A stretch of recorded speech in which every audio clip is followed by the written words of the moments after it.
আসসালামু আলাইকুম ওয়া রাহমাতুল্লাহি তাআলা ওয়া বারাকাতুহু। সম্মানিত দর্শক শ্রোতা, সালাতুত তারাবি নামাজে তেলাওয়াতকৃত সূরাগুলোর সংক্ষিপ্ত বাংলা আলোচনার আজকের 15তম পর্বে আপনাদেরকে স্বাগত জানাচ্ছি। আমরা আজ সূরা আশ-শুরা নিয়ে আলোচনা করব। সূরা আশ-শুআরাতে নবী আলাইহিস সালামদের বেশ কয়েকটি গল্প রয়েছে, যেটি অত্যন্ত গুরুত্বপূর্ণ আমাদের জীবনের জন্য। এই ঘটনাগুলো আমাদের জন্য শিক্ষা দেয় কি করে আল্লাহর সান্নিধ্য লাভ করতে হবে।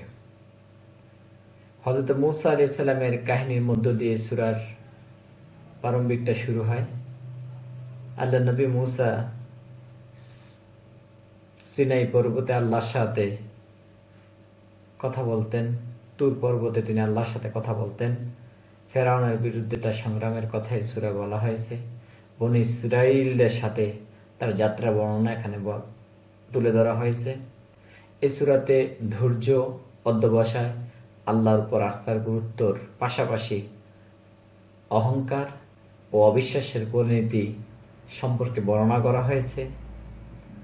এই সূরায় হযরত ইব্রাহিম আলাইহিস সালামের কাহিনী উল্লেখ করা হয়েছে। এখানে স্পষ্ট উল্লেখ করা হয়েছে হযরত ইব্রাহিম আলাইহিস সালাম মূর্তি পূজার বিরুদ্ধে অবস্থান গ্রহণ করেছেন। ফলে তার বিরুদ্ধে তার সমাজ, তার জাতি, এমনকি তার পিতা কিভাবে ঝাঁপিয়ে পড়েছিল তার বর্ণনা এখানে উল্লেখ করা হয়েছে। হযরত ইব্রাহিম আলাইহিস সালামের কথার প্রসঙ্গে একশ্বরবাদের গুরুত্ব, বিশ্বাসের শক্তি এবং যারা তাকে অবিশ্বাসের অবিচল এবং বিশ্বাসের উপরে যারা অবিচল থাকে তাদের পুরস্কার কি তাই সূরা বর্ণনা করা হয়েছে। এই সূরাতে শেষের দিকে নবী সালেহ আলাইহিস সালামের ঘটনা উল্লেখ করা হয়েছে। 141 থেকে 159 নম্বর আয়াতে বলা হয়েছে তার সম্প্রদায় কথা, সামুদ সম্প্রদায়ের প্রতি হযরত সালেহ আলাইহিস সালামের কথাগুলো বর্ণনা করা হয়েছে। সামুদ সম্প্রদায় যারা অহংকারী, অবাধ্য হয়ে উঠেছিল, তারা নবী সালেহ আলাইহিস সালামের সতর্কবাণী উপেক্ষা করছিল এবং তারা অলৌকিক ঘটনা স্বচক্ষে দেখছিল।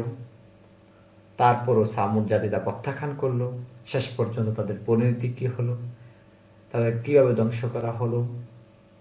নবীর সতর্কবাণী প্রত্যাখ্যান মতান্তরে আল্লাহর বাণীকে প্রত্যাখ্যান করা, তার পরিণতি কি হলো বিশ্ববাসী আজও তার সাক্ষী। সূরাটিতে নবী হুদ আলাইহিস সালামের কাহিনী উল্লেখ করা হয়েছে। সেখানে বলা হয়েছে হুদ আলাইহিস সালাম তার সম্প্রদায়ের প্রতি কি মিশন নিয়ে এসেছিলেন, তার সম্প্রদায়কে তাওহীদের প্রতি দাওয়াত দিতে তার প্রতি কি ব্যবহার করেছিল, তাকে কিভাবে তারা প্রত্যাখ্যান করেছিল। সামুদ জাতির মতোই হুদ সম্প্রদায় কিভাবে ধ্বংস হয়েছিল এটি এখানে উল্লেখ করা হয়েছে। পাশাপাশি নর্মতা, অনুতাপ, আল্লাহর আনুগত্যতা শেখায়। সুপ্রিয় দর্শক শ্রোতা, সূরা আশ-শুআরায় এই চারজন নবীর জীবনী দিয়ে চারটি পৃথক সম্প্রদায়ের প্রতি আল্লাহ নবীগণ কি দাওয়াত দিয়েছিলেন, দাওয়াত তারা যারা গ্রহণ করছিল তাদের মর্যাদা এবং যারা প্রত্যাখ্যান করেছিল তাদেরকে কি দেওয়া হয়েছিল, গোটা জাতি যখন প্রত্যাখ্যান করে গোটা জাতির অবস্থা কি হয়, এগুলো বর্ণনা করা হয়েছে সূরায়। আল্লাহ রাব্বুল আলামিন আমাদেরকে সরল পথে চলার তৌফিক যেন দেন। আমাদের কারো বেবিচারের দ্বারা, আমাদের কারো সীমা লঙ্ঘন যারা যেন পুরো জাতিকে ধ্বংস না করে। তুরস্কের মতো, সিরিয়ার মতো এরকম ভূমিকম্প অথবা মহামারীর মতো এরকম ভাবে যেন তিনি আমাদেরকে ধ্বংস না করেন।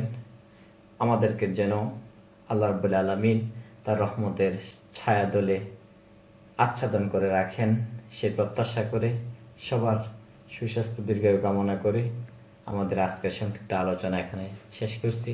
আসসালামু আলাইকুম ওয়া রাহমাতুল্লাহি তাআলা ওয়া বারাকাতুহু।